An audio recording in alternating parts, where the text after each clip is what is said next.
ही कल्याण के लिए, लोगों के कल्याण के लिए पूछ रही हो।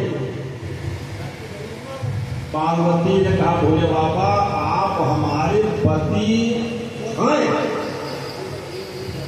लेकिन हमारे पति के पहले, हमारे नाथ के पहले आप पूरी दुनिया के नाथ हो।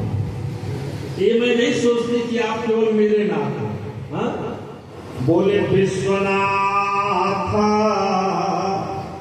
पहले आप कौन हो? विश्वनाथ। तब उसके बाद मम नाथ पुरारी और त्रिभुवन महिमा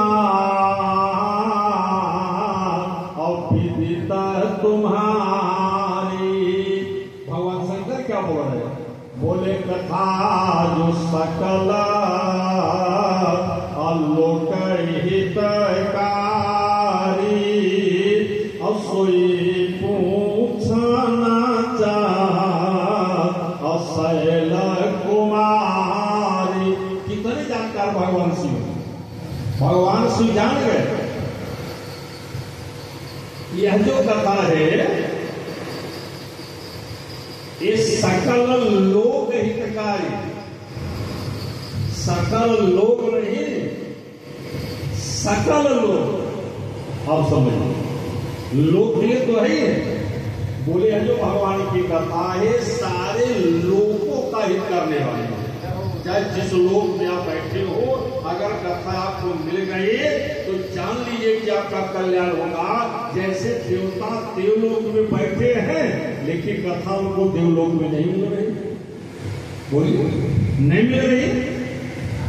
जब देवलोक में कथा नहीं मिली, इसीलिए तो अमृत का कलश लेकर के आए थे राजा परीक्षित के यहाँ कि जो काम देवलोक में नहीं हुआ है वो काम हम अमृत दे करके देवलोक में करवा लेंगे, लेकिन देवता सफल नहीं मिल सकता। कथा यही तक सीमित रह गई, ये देवलोक में पहुंचा तो दे गया। कथा सुनने के बाद देवलोक में जाना आपका तय समझ लिया, लेकिन इस कथा को देवलोक तक ले जाना यह साधारण काम नहीं है और संभव काम है। तो पार्वती जी ने भगवान शिव से जब आग्रह किया कथा सुनने के लिए, तो भगवान शिव ने पार्वती जी को धन्यवाद देते हुए किसका नाम लिया? गंगा। हाँ, क्योंकि भगवान शंकर जानते हैं कि राजा भगीरथ के 60,000 पूर्वज जब जल करके खाक हो गए थे ना, तब कथा नहीं। कथा की स्टार्टिंग त्रेता से, सतयुग में कथा नहीं। हाँ, धोबी बस के का कर दिगंबर के नाम, जो कपड़ा धोने वाला है और जिस मोहल्ले में सब नंगे हैं वहां क्या करेगा? बैठ कर किसका कपड़ा धोएगा? उसको रोटी जोटी चल पाएगी क्या?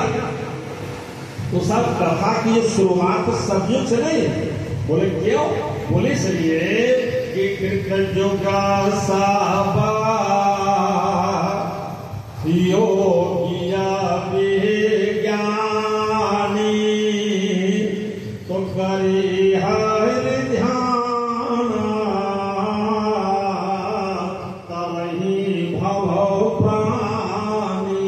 सतयुग सब योगी सब विज्ञानी और भगवान का ध्यान करके लोग मुक्ति प्राप्त कर लेते हैं। लेकिन राजा भगीरथ ने विचार किया कि जो 60,000 जल गए हैं उनकी मुक्ति कैसे हो, तो उनको मुक्ति दिलाने के लिए राजा भगीरथ ने 60,000 वर्ष तपस्या की